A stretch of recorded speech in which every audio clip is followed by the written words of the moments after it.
மகாபிரிவா பிரம்மஸ்ரீ வேதபுரி சாஸ்திரிகிட்ட தினமும் 3 முறை சொல்லுமாறு ஒரு ஸ்லோகம் சொன்னார். அந்த ஸ்லோகத்தை சொன்னால் என்ன பலன் கிடைக்கும் அப்படின்னா, எப்பேற்பட்ட ரோகமாக இருந்தாலும் எப்பேற்பட்ட நோய் நொடியாக இருந்தாலும் அதுலேருந்து விடுபடலாம் அப்படின்னு அவர் சொன்னதை ஸ்லோகத்தை இப்போ நீங்கள் ஸ்க்ரீனில் பார்ப்பீங்க. பாலாம்பிகேஷ வைத்தியேஷ பவரோக ஹரேதி ச ஜபேன்னாமத்ரயம் நித்யம் மகாரோக நிவாரணம். திருப்பிய சொல்கிறேன்.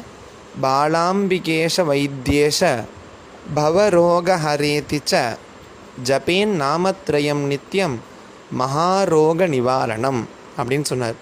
3 தடவை இதை சொன்னால் மட்டும் போதும். நம்மளை அண்டி இருக்கிற நோய்கள் எல்லாம் நம்மளை விட்டு நீங்கும்.